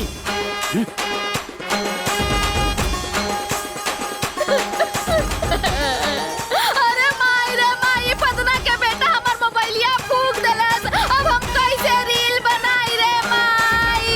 ए जी, अरे हमरे कमरिया में चमक बढ़ गई। अरे हमार खुदा कमरिया मोड़ा गइल हो, चौतरफा टूटल गइल हो, छितरा गइल हो एकदम। कुल करिया हमार एकदम ससुर टूट गइल हो। अरे क्यों लाते से चूहे वाला मिल जाता, हमार कमरिया छूते तो ठीक आ जाते रे। ए सारे कौने बात के औलाद हवे रे? अरे कौन दहिया में हाथ लगा दे रे बाबू। हाथ लगा दी, तोड़ तो देला बड़ा सीना के पाती। अरे राम राम। हे जी। हाँ। अरे आई कुकुरिया उल्टा पैदा भइल बिया जी। अरे आई पैरवा से छू दे तो ठीक आ जात। अरे माई माई छू दे। अरे मत छू। अरे कुकुरिया छू दे रे। ए बुढ़ियो, काहे लात मारी हो? काहे लात मारी? अरे तारा के नु तड़पल देख के नु हमरा करे बहुत सुकून मिलता। और ओइ ठग रही के बच्चा खानी। अरे बाप रे बाप।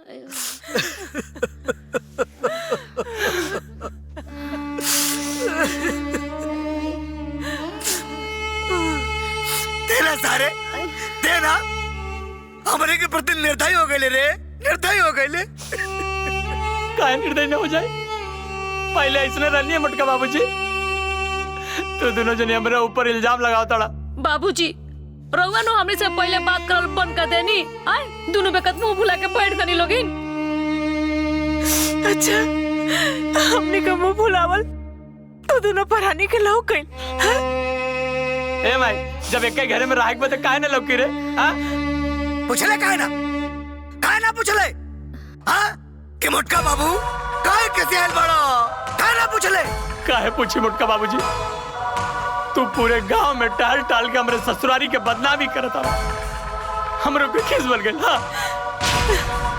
अच्छा, अरे ससुरारी का शिकायत कइला से बेटा माई बाप से नाराज हो जाला का रे? हैं? मारे बेटा बा, ससुरारी का रिश्ता माई बाप के रिश्ता पर भारी पड़ गई। जब आज बात खोलिए गइल बा, तब बात पूरी खोल जाओ। लगाओ फोन अपने ससुरारी और बात कर अपने ससुर से और पूछ कि तोरा ब्याह में कितना दहेज ले रहनी। अरे सारे एक पैसा का दहेज ना ले रहनी तोरे ससुराल से। जब तोरे ससुराल में तोरे ससुराल वाले का सपोर्ट करनी तो हमार दुश्मन कैसे बन गए रे? ये बात तो पूछ ले एक बार। का पूछी मोटका बाबूजी? आज तू बता दे सब। तो सुन, जब तोर सार का ब्याह रहला ना, तो तोर ससुर हमारा के स्पेशल फोन कैले रहला ना। वो घरी जब हम खेत में काम करत रहनी हो।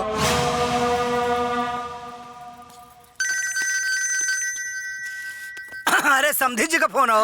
अच्छा हाँ। हेलो। हाँ समधी जी नमस्कार। अरे नमस्ते, कैसे का हाल बा?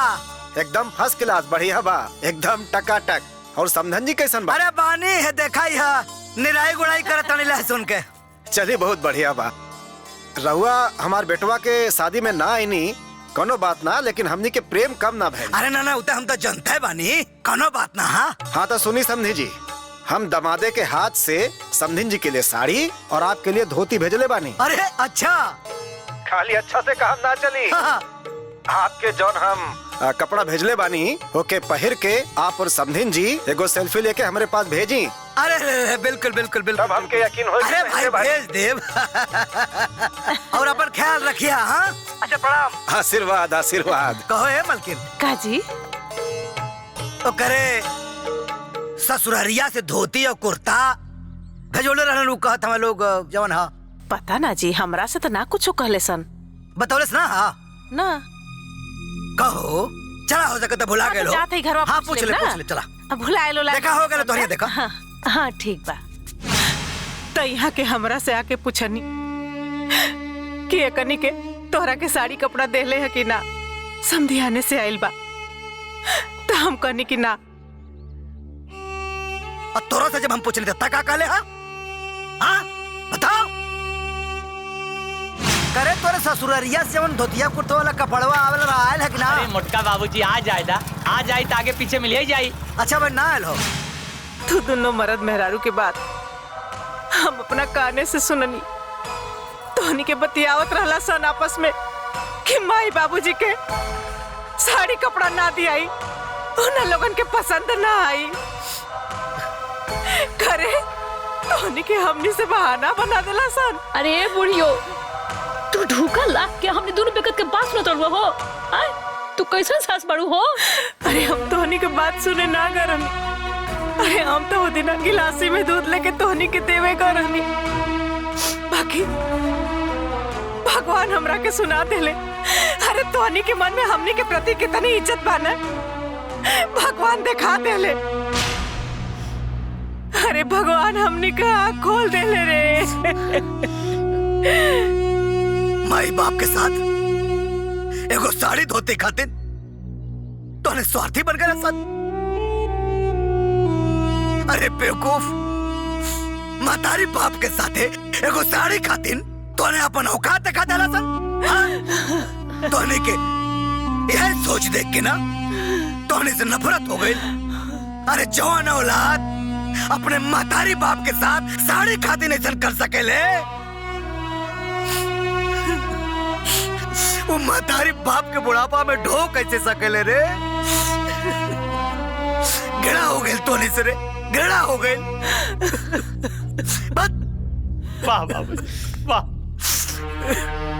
बिना पूरा बात सुन ले हमने के नालायक साबित कर देला।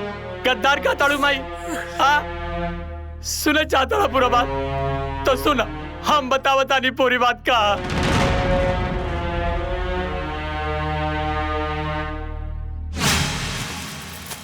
हाय धोती बाबूजी खाती, हाय साड़ी माची खाती, हमार माई भेजोले बिया।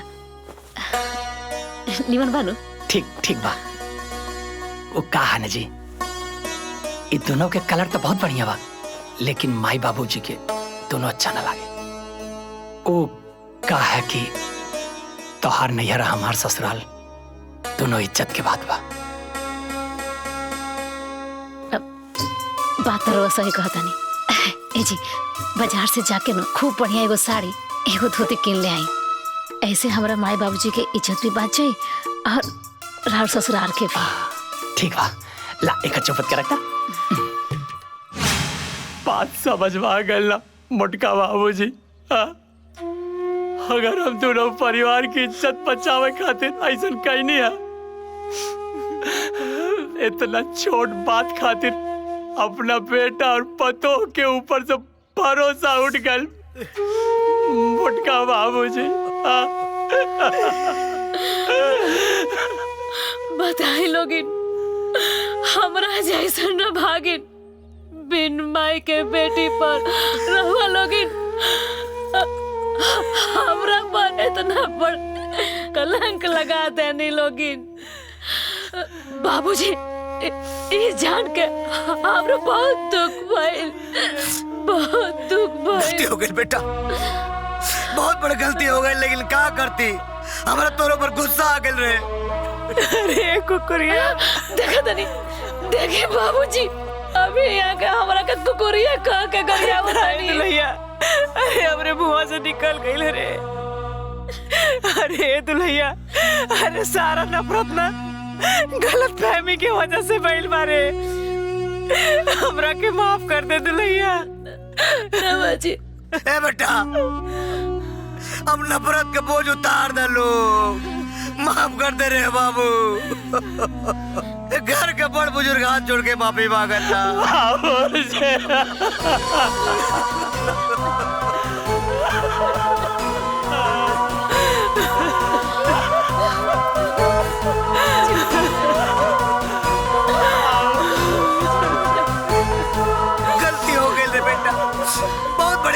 हो गई, बहुत बड़ी।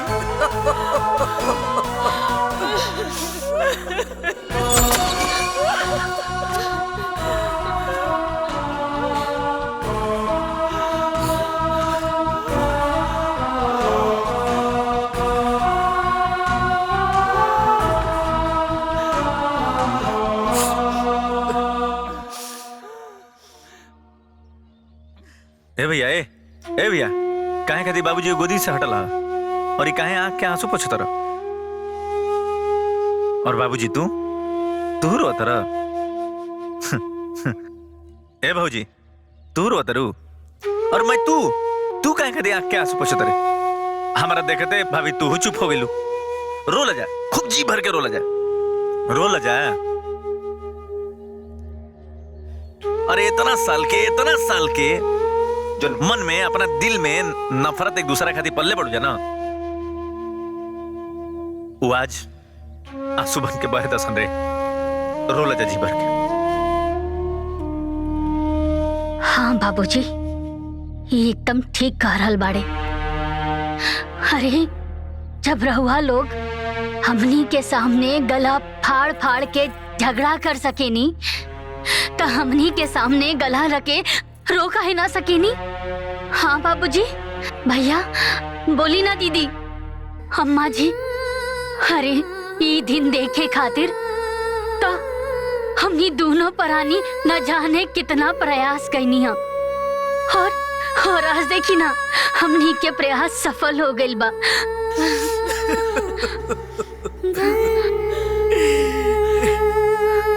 हे दीदी, अब रहुआ का हो जा बैठल बनी? हाँ उठी और आई, अम्मा जी के पैर छुआई और अम्मा जी के दर्द भगाई। हे जी बोली ना जी। हाँ।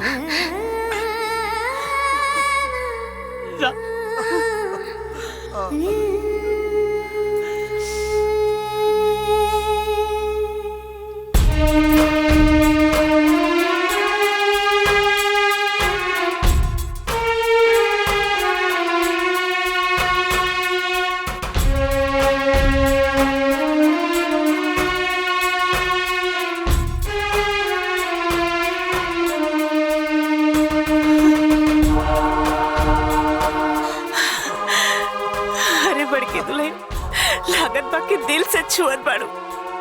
अरे एक के हाली में आराम हो गइल हो। अरे सारे तेरे देखत का हवे? उठो मेरे। हाँ बाबूजी, उठो। बाबूजी मत बोल। ए दुल्हन, सही में कहल जाला ना कि निमन पतो बड़ा भाग से मिलल। हम बहुत भाग्यशाली बाड़ी दुल्हन कि हमरा के तू दोनों जने मिल लो। ए बाबूजी, एगो बात बता दे। अबे घर में चुगली उगली ना चले चाहिए, बता देता नहीं। सबके बता दे। एकदम भैया, अभी घर में चुगली ना चली, लेकिन प्रदीप हे आबा बाबा के समझा दो। ये ससुर अगर हमके मोटका बाबू कहलन तो मर्डर कर दे बेनका।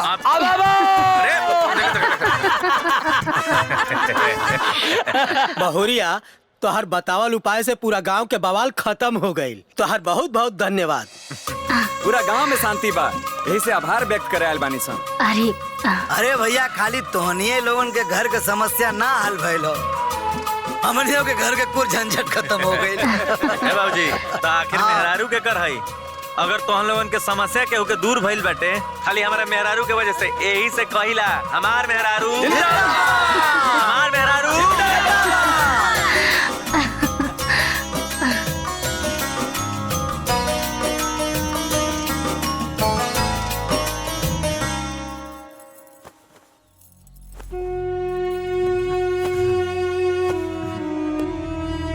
जैसे रउआ लोगन के त्याग और बलिदान से अंग्रेज ही देश छोड़ के भाग गइलन, हमनी के देश आजाद हो गइल। ठीक वैसे ही आप लोगन के उपदेश से हमनी के घर के जौन आपसी नफरत रहे ओकरों से आजादी मिल गई। वैसे आपसे हम एगो वादा किले रहनी। कैसन वादा जी? वादा ये कि हमनी के घर परिवार एक हो जाई, जब आपस में प्रेम हो जाई तो हम आपके साक्षात हम दंडवत प्रणाम करब। वो आज हो गई, और साथ साथ हम आपके बुआ के और दादी के प्रणाम करब। जय हिंद, जय भारत। आपन पसंदीदा फिल्म देखे खातिर डाउनलोड करी दंगल प्ले ऐप।